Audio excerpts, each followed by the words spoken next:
Extortion, also known as blackmail, is the practice of obtaining something, especially money, through force or threats.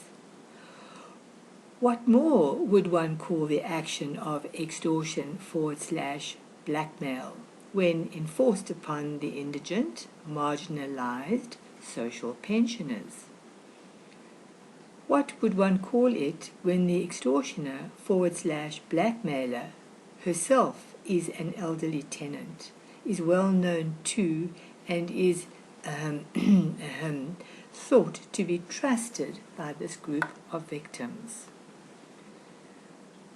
What would you call it when the extortioner/blackmailer piggybacked on the sponsored finances of a multinational telecommunications company to take advantage for personal financial gain?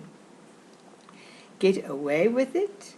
Oh yes, the first year by extorting 200 Rand per person, the second year extorting 500 Rand per person, got caught for both years. Life in Social Housing tells a true story about a Christmas gift wrapping initiative. The General Manager Brand and Communications, in a television interview, said, this is the edited version, "It was a kind of a plan that we put together to find a way to give back to our elderly citizens, and so on, and so on. This opportunity was to earn an income annually by being contracted to gift wrap Christmas parcels when standing outside of specific stores." Managed to persuade her client, or at the time was a key person, who was a key person in the corporation, to be appointed as the activator who in turn will persuade the unsuspecting social pensioners to participate in this initiative. It wasn't as if the extortioner was not paid an equal amount to each gift wrapper by the agency, or if all expenses were not covered. At the time that each pensioner was persuaded, they were also told that they were to pay 500 Rand to the extortioner personally, and that, if they did not pay, that they will not be given an opportunity at the next Christmas wrapping initiative. The final amount received by each gift wrapper was approximately 4,000 Rand less than the original amount. All expenses, which included travel, a white t-shirt, black pants, food away from home, were to be carried personally by each gift wrapper. Some of the pensioners were too poor to buy a white t-shirt. They begged lifts, borrowed clothing and money for travel, with the promise to pay when they received their payments. The 500 Rand still had to be paid as well. Many were not happy to pay, victims of fear, so desperate they suffered and they paid. Only one gift wrapper was totally oblivious to the extortion/blackmailing. One should wonder why. It had been mentioned many times about how the previous year the activator was paid 200 Rand as a gift by each as a token of appreciation. The then nature of trust stupidly believed the part about the token of appreciation, yet did think it a rather expensive gift from indigent, marginalized social pensioners. And then the crap hit the fan. In the better you better believe it, slow motion.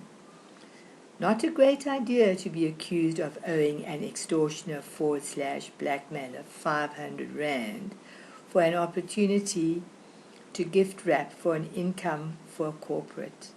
Dear Loney, rest your soul until next time.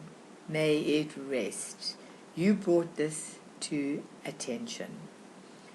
Asking around, it was discovered how the pensioners were persuaded. Some used the word conned. 4 telephone calls had been made by gift wrappers to the promotion company, representing the corporate, telling them about the extortion/blackmail. They had not reacted. Time to defend the elderly from the bully and the bullies. So, knock on her door, welcomed inside. Aha, herself a victim, was visiting, sitting. Became a witness to the confrontation for stealing from the poor pensioners. Ooh, and then, when justification and excuses fell on deaf ears, an attempted act of violence by the extortioner. In defense of the victims, the emails, the calls, and a follow-up interview in Cape Town by the owner of the promotions company, who in turn exposed the extortion /blackmailing to the corporate.